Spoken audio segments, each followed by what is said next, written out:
Okay, നമുക്ക് start ചെയ്യാം. നമ്മൾ ആദ്യം തുടങ്ങുന്നത് 9ാം ക്ലാസ്സിലെ ചാപ്റ്റർ വെച്ചിട്ടാണ് കേട്ടോ. അതായത് 9ാം ക്ലാസ്സിലെ ഒരു ജോഗ്രഫിയാണ് നമ്മൾ ഫസ്റ്റ് തുടങ്ങുന്നത്. അപ്പോൾ ജോഗ്രഫിയിലെ ഫസ്റ്റ് ചാപ്റ്ററാണ് ഇത്, ലോകത്തിൻ്റെ നെറുകയിൽ. അപ്പോൾ നമ്മൾ ആ ലോകത്തിൻ്റെ നെറുകയിൽ അത് വെച്ചിട്ടാണ് സ്റ്റാർട്ട് ചെയ്യുന്നത്. അതിൽ ഫസ്റ്റ് പറയുന്നത് ഇന്ത്യയുടെ കുറേ പ്രത്യേകതകളാണ് പറയുന്നത്. അതായത് ഇന്ത്യയിൽ നമുക്കറിയാമല്ലേ, ഇന്ത്യ എന്നതൊരു മിശ്ര ബഹുസ്വര സംസ്കാരത്തിൻ്റെ നാടാണല്ലേ. ഇന്ത്യയിൽ ഒരു സംസ്കാരം മാത്രമല്ല, വൈവിധ്യമായ ആചാരങ്ങൾ, ആഘോഷങ്ങൾ, വിശ്വാസ പ്രമാണങ്ങൾ, കൃഷി, ഇതിലെല്ലാം വൈവിധ്യമാണല്ലേ. ഇതാണ് ഈ ഫസ്റ്റിൽ തുടക്കത്തിൽ ഒരു പറഞ്ഞാക്കണം കേട്ടോ.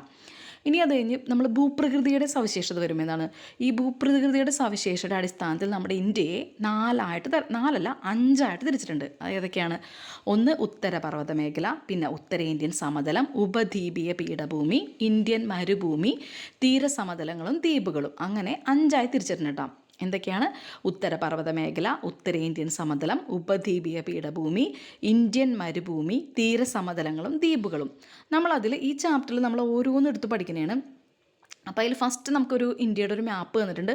നമ്മൾ ജോഗ്രഫി എന്ത് പഠിച്ചാലും അത് പിക്ചർ നോക്കി പഠിക്കുക. പിക്ചർ നോക്കി പഠിക്കുമ്പോൾ നമുക്ക് പെട്ടെന്ന് കണക്റ്റ് ആവും. പിന്നെ ഇപ്പം നമുക്കറിയാം എക്സാംസിന് സ്റ്റേറ്റ്മെൻറ്റാണ്. അപ്പോൾ ഓരോ വാക്ക് പഠിക്കുമ്പോഴും ആ ഓരോ വാക്കും മനസ്സിലാക്കി തന്നെ പഠിച്ചു പോവാം. എന്നാലേ നമുക്ക് നമുക്ക് സ്കോർ ചെയ്യാൻ പറ്റുള്ളൂ. അപ്പോൾ നമുക്ക് അതിനെ ഇന്ത്യയുടെ ഭൂപടം നോക്കാം. ഈ ഭൂപടത്തിൽ നമ്മൾ കൊടുത്തിട്ടുണ്ട്. ഈ ഭൂപടത്തിൽ ഫസ്റ്റ് എന്താണ്? ഉത്തരേന്ത്യൻ പർവ്വത മേഖല. കണ്ട, ഒരു യെല്ലോ കളറിൽ കൊടുത്തിട്ടുണ്ട്. ഉത്തരേന്ത്യൻ പർവ്വത മേഖല എവിടെ മുതൽ എവിടം വരെ ഉണ്ടെന്നൊക്കെ ഒരു യെല്ലോ കളറിൽ കൊടുത്തിട്ടുണ്ട്. നമുക്കപ്പോൾ ഇനി നമുക്ക് വായിക്കാം കേട്ടോ.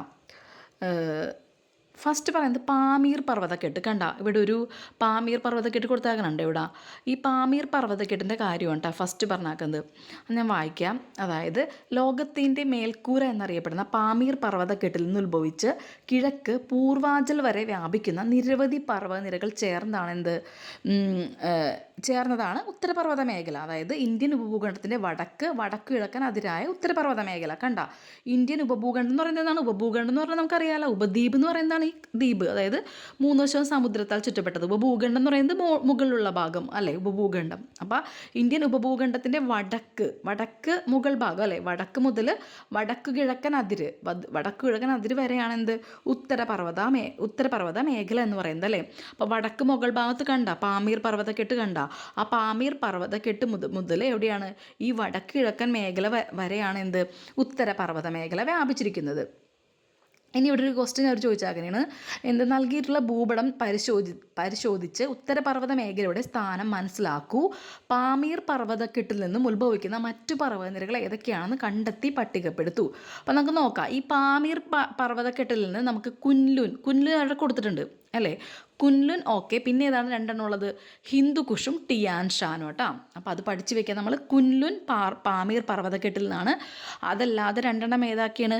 ടിയാൻ ഷാനും ഹിന്ദുകുഷും. അപ്പോൾ ഏതൊക്കെയാണ്? കുൻലുൻ, ടിയാൻ ഷാൻ, ഹിന്ദുകുഷ്. ഹിന്ദുകുഷ്, ടിയാൻ ഷാൻ, കുൻലുൻ എവിടെ നിന്നാണ്? പാമീർ പർവ്വതക്കെട്ടിൽ നിന്ന് ഉത്ഭവിക്കുന്നതാണ് കേട്ടോ. ഇനി നമ്മുടെ ഈ പർവ്വനിരകളുടെ പ്രത്യേകതകളാണ് പറയുന്നത്. അതായത് ഹിമാലയൻ പർവ്വനിരകളുടെ താരതമ്യേന പ്രായം കുറഞ്ഞതാണ് അല്ലേ. പ്രായം കുറഞ്ഞതും ഉയരമേറിയതുമാണ് ഈ പർവ്വനിരകൾ അല്ലേ. നമ്മളെപ്പോഴും പറയുന്നുണ്ട് ഹിമാലയ പർവ്വതനിരകൾ എന്താണ്? എപ്പോഴും ഇങ്ങനെ ഉയരം വെച്ചുകൊണ്ടിരിക്കുകയാണ് അല്ലേ. അങ്ങനെ പഠിക്കാറുണ്ട്. ഉയരം വെച്ചുകൊണ്ടിരിക്കുകയാണ് ഓരോ വർഷം ചെല്ലുന്തോറും. അപ്പോൾ എന്താണ് ഇവർ പറയുന്നത്?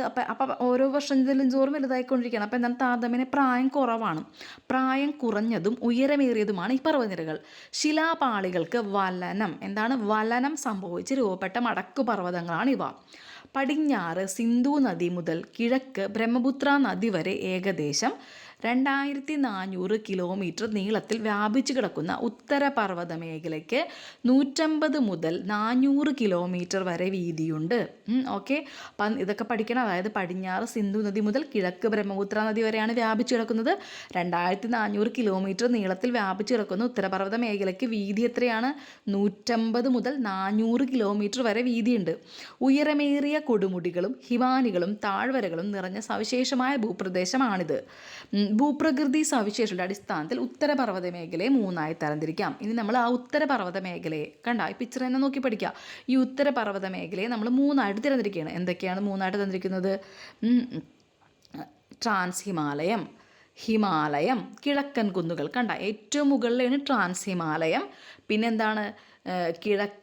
ട്രാൻസ് ഹിമാലയം കഴിഞ്ഞ് പഠിച്ച ഹിമാലയം അല്ലേ, നടുക്കുള്ളത് ഹിമാലയം, പിന്നെന്താണ് കിഴക്കൻ കുന്നുകൾ അല്ലേ, അങ്ങനെ മൂന്നായിട്ട് തരംതിരിക്കണം. അതിൻ്റെ ഇടയ്ക്ക് ഒരു ബോക്സ് ഉണ്ട്, അത് ഞാൻ വായിച്ചില്ല, അത് നോക്കാട്ടോ. മടക്ക് പർവ്വതങ്ങൾ. ഭൂവൽക്കത്തിലെ ശിലാപാളികൾ സമ്മർദ്ദ ബലത്താൽ മടങ്ങി മടക്ക് പർവ്വതങ്ങൾ രൂപപ്പെടാറുണ്ട്.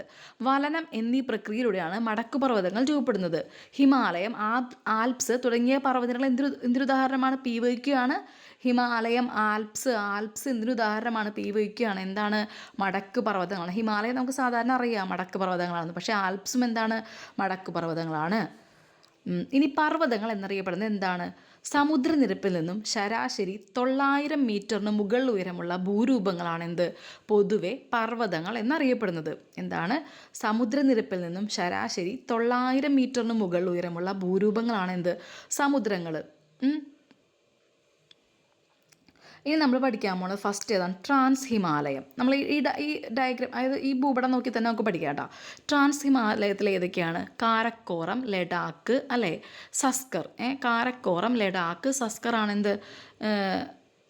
ട്രാൻസ് ഹിമാലയം. ഒരു കലാസ എന്ന് ഓർത്ത് വെച്ചാൽ മതി. മറ്റേ ട്രാൻസ് ഹിമാലയം, കലാസ. അപ്പോൾ ഒരു ചെറിയൊരു കോഡല്ല, കലാസ, പെട്ടെന്ന് പറയാൻ പറ്റും. അപ്പോൾ കാരക്കോറം, ലഡാക്ക്, സസ്കർ, കലാസ. അപ്പോൾ ട്രാൻസ് ഹിമാലയം എന്ന് പറയുന്നത് കലാസ. പിന്നെ ഹിമാലയമാണത് ഹിമാദ്രി, ഹിമാചൽ, സിവാലിക് അല്ലേ, നമ്മൾ സ്ഥിരം പഠിക്കുന്ന സംഭവമാണ്. ആ നടുക്കുള്ളതാണ്. അതായത് ഈ ട്രാൻസ് ഹിമാലയം കഴിഞ്ഞിട്ട് താഴെ വരുമ്പോൾ കണ്ട ഹിമാദ്രി, ഹിമാചൽ, സിവാലിക്. ഇനി അത് കഴിഞ്ഞ് കിഴക്കോട്ട് വരുമ്പോൾ എന്താണ്? കിഴക്കൻ കുന്നുകൾ അല്ലേ, നാഗാലയ, ഗാരോ, ഗാസിയ കുന്നുകൾ അല്ലേ, അതൊക്കെ എന്താണ്? കിഴക്കൻ കുന്നുകളിൽ വന്നാണ്. ഓക്കെ. ഇനി ഈ ട്രാൻസ് ഹിമാലയമാണ് നമ്മൾ ഫസ്റ്റ് പഠിക്കുന്നത്. അതായത് കലാസ, കാരക്കോറം, ലഡാക്ക്, സസ്കർ. നമുക്ക് നോക്കാം. ഈ ട്രാൻസ് ഹിമാലയം ടിബറ്റൻ ഹിമാലയം എന്നറിയപ്പെടുന്നു കേട്ടോ. അപ്പം ട്രാൻസ് ഹിമാലയത്തിൻ്റെ വേറൊരു പേരാണ് എന്ത്? ടിബറ്റൻ ഹിമാലയം. ഇതിൻ്റെ നീളം എന്ന് പറയുന്നത് ശരാശരി 3000 മീറ്റർ ഉയരമുണ്ട്.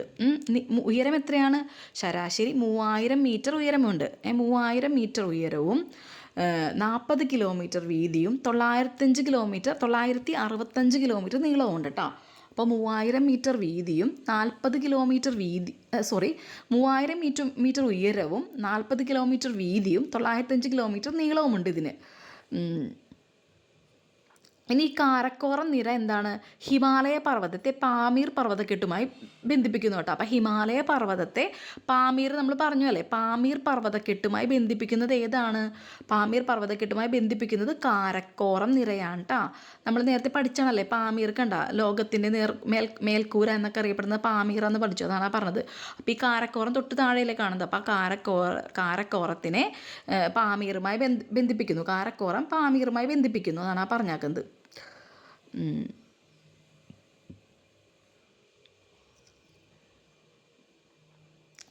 ഇനി ട്രാൻസ് ഹിമാലയത്തിന് തെക്കായി കിഴക്കോട്ട് വ്യാപിക്കുന്ന 3 സമാന്തര പർവ്വതനിരകൾ കണ്ടില്ലേ? നമുക്കറിയാലേ ട്രാൻസ് ഹിമാലയത്തിന് തെക്കായി കിഴക്കോട്ട് വ്യാപിക്കുന്ന 3 സമാന്തര പർവ്വതനിരകൾ ഏതൊക്കെയാണ്? നമ്മൾ ഹിമാലയത്തിൽ പഠിച്ചു. ഹിമാദ്രി, ഹിമാചൽ, സിവാലിക് അല്ലേ. ഈ പർവ്വതനിരകൾ 3 ചേർന്നാണ് ഹിമാലയം എന്ന് പറയുന്നത്. ഇനി ഹിമാലയ നിരകളിൽ ഏറ്റവും തെക്കായുള്ളതും ഗംഗാ സമതലത്തിന് അതിരായി നിലകൊള്ളുന്നതുമായ സിവാലിക് നിരക്ക് ഏകദേശം 60 മുതൽ 150 കിലോമീറ്റർ വരെ വീതിയുണ്ട്. അപ്പോൾ സിവാലിക്കിന് എങ്ങനെയാണ്?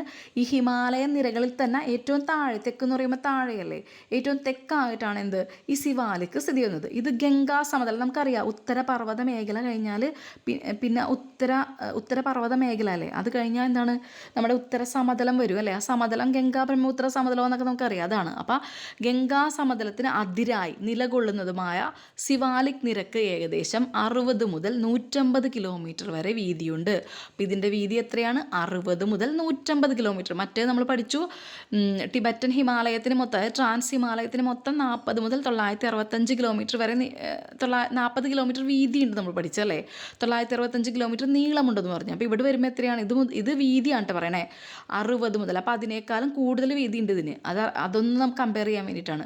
അപ്പോൾ ട്രാൻസ് ഹിമാലയത്തിനേക്കാളും വീതി ഉണ്ട് ഇവിടെ വരുമ്പോൾ ഈ സിവാലിക്കിന് കേട്ടോ.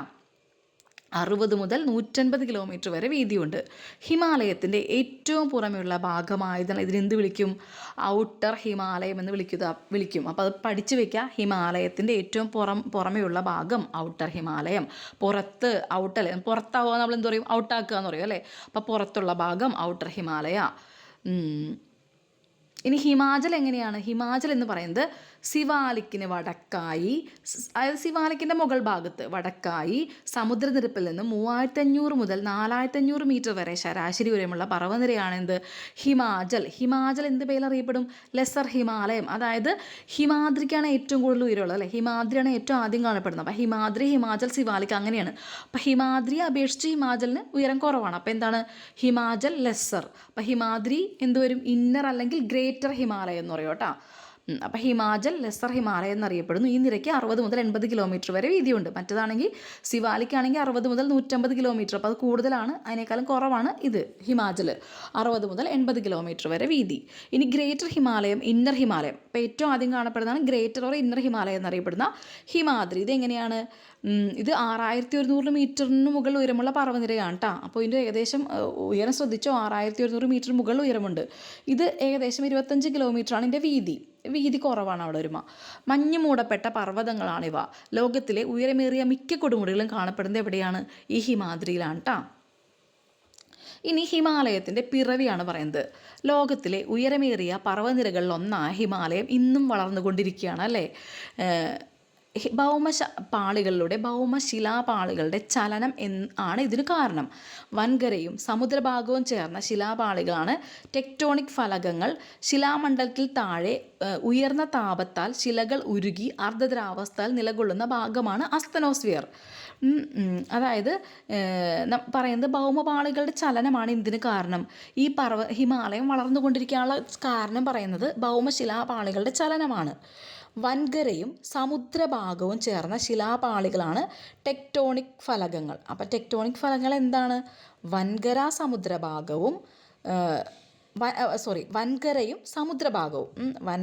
സമുദ്രഭാഗവും ചേർന്ന ശിലാപാളികളാണ് ടെക്ടോണിക് ഫലകങ്ങൾ. ശിലാമണ്ഡലത്തിന് താഴെ ഉയർന്ന താപത്താൽ ശിലകൾ ഉരുകി അർദ്ധദ്രാവകാവസ്ഥയിൽ നിലകൊള്ളുന്ന ഭാഗമാണിത് അസ്തനോസ്ഫിയർ കേട്ടോ. അപ്പോൾ ശിലാമണ്ഡലത്തിൽ താഴെയാണെന്ത്? ശിലാമണ്ഡലം ഏതാണ്? ലിത്തോസ്ഫിയർ അല്ലെ? നമ്മൾ ലിത്തോസ്ഫിയർ എന്ന് പറഞ്ഞ് പഠിക്കാറുണ്ട്. ശിലാമണ്ഡലം ഖരാവസ്ഥയിൽ കാണപ്പെടുന്നതാണ് ലിത്തോസ്ഫിയർ. ആ ലിത്തോസ്ഫിയറിന് താഴെ അർദ്ധദ്രാവസ്ഥയിൽ കാണപ്പെടുന്നത് എന്താണ്? അസ്തനോസ്ഫിയർ. ഈ അസ്തനോസ്ഫിയറിന് മുകളിലൂടെ ടെക്ടോണിക് ഫലകങ്ങൾ സാവധാനം ചലിച്ചുകൊണ്ടിരിക്കുന്നു. ഫലക ചലനം മൂലം ഫലക അതിരുകളിൽ പർവ്വത രൂപീകരണം പോലുള്ള ഭൗമപ്രവർത്തനങ്ങൾ സജീവമാണ്. 3 തരം ഫലക അതിരുകളാണ് ഉള്ളത്. ഏതൊക്കെയാണ്? സംയോജക സീമ, വിയോജക സീമ, ഛേദക സീമ. അപ്പോൾ 3 തരം ഫലക അതിരുകൾ ഏതൊക്കെയാണ്? സംയോജക സീമ, വിയോജക സീമ, ഛേദക സീമ എന്നിവയാണ് ഇത്. അതിൽ സംയോജക സീമ എന്താണ്? എളുപ്പമാണ്. സംയോജകം ഫലകങ്ങൾ തമ്മിൽ അടുക്കുന്ന അതിരുകൾ, വിയോജകം ഫലകങ്ങൾ തമ്മിൽ അകലുന്ന അതിരുകൾ, ഛേദകം ഫലകങ്ങൾ തമ്മിൽ ഉരസി മാറുന്നത് കേട്ടോ. വിയോജകം എന്ന് പറയുമ്പോൾ അകലുന്നത്, ഛേദകം എന്ന് പറയുമ്പോൾ എന്താണ്? ഫലകങ്ങൾ തിരശ്ചീനമായി ഉരസി മാറുന്നത്. ഇനി ഈ സംയോജക സീമകളിലാണ് എന്ത്? വലനം സംഭവിക്കാറുള്ളത്. നമ്മൾ പറഞ്ഞു അല്ലേ, വലനം സംഭവിച്ചാണ് ഹിമാലയ പർവ്വതമൊക്കെ ഉണ്ടാവണമെന്ന് പറഞ്ഞു. അപ്പോൾ സംയോജക, അതായത് കൂട്ടിമുട്ടുന്നതിൻ്റെ ഫലമായിട്ടാണ് വലനം സംഭവിക്കുന്നത്. ഇതുമൂലം രൂപപ്പെടുന്ന പർവ്വതനിരകളാണ് ഏത്? മടക്കു പർവ്വതനിരകൾ. ഏകദേശം 150-160 ദശലക്ഷം വർഷങ്ങൾക്ക് മുമ്പ് ഉപദ്വീപീയ ഇന്ത്യ നമ്മൾ പറഞ്ഞില്ലേ, ഉപദ്വീപീയ ആ ദ്വീപ് 3 വശവും വെള്ളമുള്ളത് കടൽ, അതാണ് ഉപദ്വീപീയ ഇന്ത്യയും ഓസ്ട്രേലിയൻ വൻകര ഉൾപ്പെടുന്ന ഇന്ത്യൻ ഫലകത്തിൻ്റെ സ്ഥാനം ദക്ഷിണാർദ്ധഗോളത്തിലായിരുന്നു. പിന്നീട് ഇത് വടക്കോട്ട് നീങ്ങി യുറേഷ്യൻ ഫലകത്തിനോട് അടുത്ത് വന്നപ്പോൾ ഈ 2 ഫലകങ്ങളുടെയും ഇടയിൽ നിലകൊണ്ടിരുന്ന തെതീസ് സമുദ്രത്തിൻ്റെ അടിത്തട്ട് മടങ്ങി ഉയർന്നു വരാൻ തുടങ്ങി. അതാണ് അവരെ പറഞ്ഞത്. ആ 2 ഭാഗവും കൂടി അടുത്ത് വന്നപ്പോൾ, അതായത് സംയോജിച്ചതിൻ്റെ ഫലമായിട്ട് തെതീസ് സമുദ്രം എന്താണ്? ഉയർന്നു വരാൻ തുടങ്ങി. അങ്ങനെയാണ് ഹിമാലയ പർവ്വതം രൂപപ്പെട്ടത്. അപ്പോൾ അതേ ക്വസ്റ്റ്യൻ ചോദിച്ചാൽ കണ്ട, ഹിമാലയ പർവ്വതം രൂപം കൊണ്ടിട്ടുള്ളത് ഏത് തരം ഫലകാതിരിലാണ്? സംയോജിക സീമ അല്ലേ? സംയോജിക സീമയുടെ ഫലകാതിരിലാണ് ഹിമാലയ പർവ്വതം രൂപപ്പെട്ടിരിക്കുന്നത്. ഇനി പഠിക്കാവുന്നത് ഗിരികന്ധരങ്ങൾ എന്നാണ് പറഞ്ഞിട്ടാ. ആഴമേറിയതും ചെങ്കുത്തായ വശങ്ങളോട് കൂടിയതുമായ താഴ്വരകളാണ് എന്ത്? ഗിരികന്ധരങ്ങൾ. എന്താണ്? ആഴമേറിയതും ചെങ്കുത്തായ വശങ്ങളോട് കൂടിയതുമായ താഴ്വരകളാണ് ഗിരികന്ധരങ്ങൾ.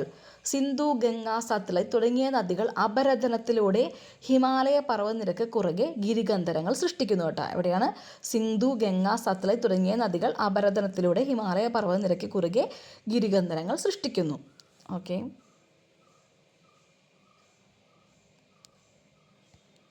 നമുക്ക് എന്തായാലും ഇത് 3 പാർട്ടായിട്ടേ പഠിക്കാൻ പറ്റുള്ളൂ. കാരണം അത്യാവശ്യം ഒരു വലിയ ചാപ്റ്റർ 9ാം ക്ലാസ്സിലെ ചാപ്റ്ററല്ലേ. അപ്പോൾ നമുക്കിത് 3 പാർട്ടായിട്ട് ഞാൻ വീഡിയോ ഇടാം കേട്ടോ. Okay, thank you. അപ്പോൾ ഈ ഒരു പാർട്ട് ഇവിടെ കഴിയാണ്. Okay, thank you.